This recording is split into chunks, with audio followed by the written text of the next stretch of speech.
Hello, my name's Richard Watson, and this is a very brief couple of slides to introduce you to the course that I'm offering through programs in Earth Literacies starting in May. If you're anything like me, you might find the dominant Western narrative distressing. The idea that self-interest and competition are the way of the world, the survival of the fittest worldview which drives unlimited growth and excuses discompassion and exploitation of one another and natural resources. In contrast, the ancient wisdom traditions describe a very different worldview, a universe based on loving connection, where everything is connected in a web of interbeing and life isn't about competing or winning. It's about working together, finding ease and harmony. And maybe that worldview is more conducive to a healthy global future. Do we have to choose between these opposing worldviews? If we want the healthy global future outcome, do we have to reject the scientific survival of the fittest basis of evolution? Do you take one side and just ignore the other? Or is there a tension there that needs to be resolved? There's a good case to be made that we can't afford to treat these worldviews as though they simply belong to different realms, the scientific and the spiritual, because these different worldviews support very different value systems that shape our choices and actions in ways that matter to us as individuals and to our relationships with one another in the natural world.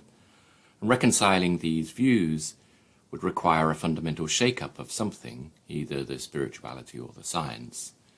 I'm not qualified to offer a shake-up of spiritual philosophy, and I don't think that's where the problem is. But I can tell you some things that shake up the science. There's an emerging scientific framework that shows that survival of the fittest is not the only natural mechanism of creative adaptation. A different mechanism of creation, more like learning than Darwinian evolution, can occur spontaneously in networks of various kinds. This is exciting because the way that it works is not about selecting between winners and losers or things that grow fastest and things that don't. It works by making connections between things. And as those connections between things change over time, it changes the organization holistically, which makes the whole smarter than the sum of the parts.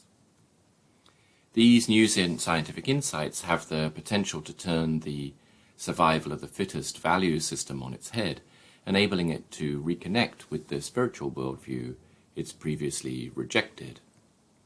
If you want to know more, I'm teaching a 4-week online course hosted by Earth Literacies. It's 2 hours per week on Tuesdays starting May 17th. We'll learn about the ideas and the science behind them, but also use breakout rooms and group discussion where we can talk about how these ideas connect with your experience and the systems and global challenges that you care about. The larger aim is to make scientific sense of a worldview where survival of the fittest gives way to compassionate connection that makes the organization of our relationships with one another in the natural world holistically smarter and supports a flourishing global future. I hope to see you there.